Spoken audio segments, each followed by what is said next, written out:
Hey everyone, Alex the Science Dude here. This is a special episode. This Saturday there are special events going on at the studio, so we're not doing a live show for the Saturday Morning Club. So I'm going to be doing a short science corner by myself. I'm going to have two stories this morning. First story is New Horizons probe has taken some more pictures of Ultima Thule, or these are all the pictures that it took while it was passing by. Now, the thing about New Horizons was the probe we sent out to Pluto, and then they found this other object for it to pass by, and the object is a Kuiper Belt object called Ultima Thule. I know I've talked about it with some previous episodes.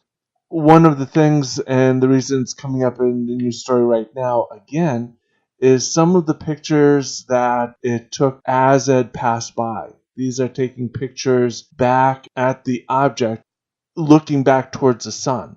The pictures showed just a small crescent of light, but astronomers were able to take those pictures, put them together, clean them up, and most importantly, by watching how the stars in the background were being blocked and not blocked, they could determine the shape of the object Ultima Thule.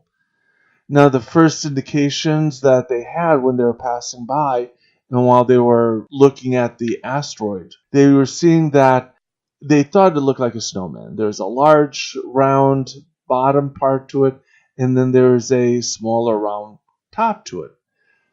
By comparing those objects, or comparing the photographs and how the shadow of the object was blocking out stars, they were able to see that Ultima Thule is not just like two balls stuck together, but two flat pancakes stuck together. One is a little more lumpy. Some have described it as walnuts stuck to the edge of a pancake, but these are very unusual shapes. Right now, astronomers don't know how it came about.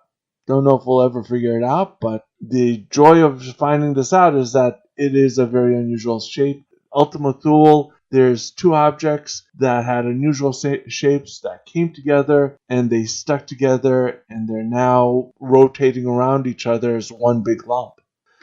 The second story, which is another follow-up, and I had talked about this also on previous episodes. The Jet Propulsion Laboratory and NASA have officially announced that the Mars rover has stopped transmitting, and they're not expecting anything else to come from it. They've sent the last message to the Opportunity rover to try and get it to come back on again. Unfortunately, there's been no response, and after this amount of time, they're not expecting anything else to happen. The Opportunity rover, it was the part of Spirit and Opportunity, two rovers that were sent almost within a month of each other to Mars. This is the one that survived the longest. It has lasted for a little over 15 years on Mars. It has traveled a total of about 28 miles over those 15 years. The single longest time that it traveled was about 720 feet, or about 2.5 football fields in distance. It's not supposed to be a dune buggy. It's not supposed to be going real fast. And of course, what you're trying to do is you're doing the equivalent of a radio-controlled car controlled from Earth. The fact that it got that far in one day is pretty amazing. It has sent back 217,000 images, including a whole bunch of panoramas. So a lot of pictures came from there. And with all the other instruments, it's collected the data from all these rocks that's passed by. One of the main discoveries that it had was that it found hematite, which is a material that can only form in water. And that has shown that there once was liquid water on the surface of Mars. We're still trying to figure out if there's any possibility that water might flow on Mars. We don't know exactly what happened to the water on Mars, but we do know that Mars used to have liquid water on it. Overall, an amazing mission, amazing amount of photographs that you can go online to look at.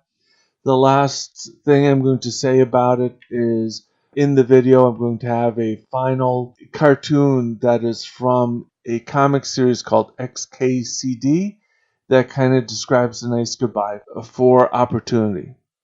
So that's going to be it for this week's episode. We should be live at the station on next Saturday.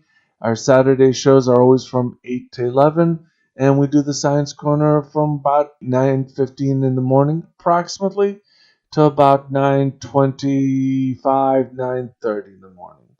All right, we'll see you then, and you have a good day. Bye-bye.